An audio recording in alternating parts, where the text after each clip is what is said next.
ajouté Donald Trump a achevé mardi une tournée marathon en Asie qui s'est déroulée sans accroc, mais sans percée majeure et n'a pas dissipé le flou qui entoure sa stratégie dans cette partie du monde. Les dirigeants de la région ont rivalisé d'efforts pour soigner un président américain notoirement sensible aux honneurs et aux fastes. Ce fut un tapis rouge comme personne ne l'avait jamais vu, a-t-il raconté, ravi, estimant que ce voyage avait été très réussi. Je me suis fait beaucoup d'amis, au plus haut niveau, a-t-il déclaré aux journalistes peu avant son départ. Nous avons tout travaillé dur et je crois que les fruits de notre travail vont être incroyables. Golf et dîner de gala à Tokyo, opéra et cité interdite à Pékin pour une visite des États. Et à Séoul, toast présidentiel en l'honneur de homme qui rend déjà à l'Amérique sa grandeur. Le locataire de la Maison Blanche, novice en diplomatie et qui a peu de goût pour les longs déplacements, a évité les faux pas et est apparu plutôt à l'aise. Mais au-delà des photos soignées, les questions demeurent sur l'impact concret de ce long voyage. De Tokyo à Manille en passant par Séoul, Pékin et Hanoï, le président septuagénaire a martelé deux priorités, accentuer la pression face à la menace nucléaire nord-coréenne et défendre un meilleur accès au marché asiatique pour les entreprises américaines.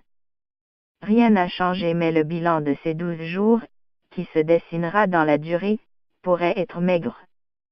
Si vous comparez avant et après la tournée asiatique de Trump, rien n'a vraiment changé, sur le dossier nord-coréen, explique à l'AFP Go Myung-gyu, de l'Asan Institute, centre de réflexion basé à Séoul. Pékin, premier partenaire économique de Pyongyang, n'a rien promis de nouveau, et s'en tient à sa position, résume-t-il. Certains experts relèvent cependant que les échanges entre les présidents des deux premières puissances mondiales pourraient porter leurs fruits sur le moyen terme. Xi Jinping a très bien accueilli Donald Trump, la relation entre les deux pays est relativement stable. Dans ce contexte, il ne rejettera pas en bloc les demandes de ce dernier, prédit Cheng Xiao, enseignant à la Renmin University, à Pékin. Sur les échanges commerciaux, Donald Trump, qui a accusé ses prédécesseurs démocrates et républicains d'avoir manqué de poigne pendant des décennies, a-t-il réussi à faire bouger les lignes?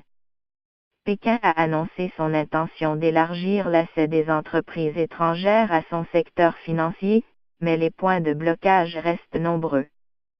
Conscient de n'avoir pas décroché de spectaculaires concessions, le président américain a mis en avant une moisson de contrats pour un montant total de 300 milliards de dollars. Mais nombre de ces documents, signés avec force mise en scène, sont souvent de simples lettres d'intention.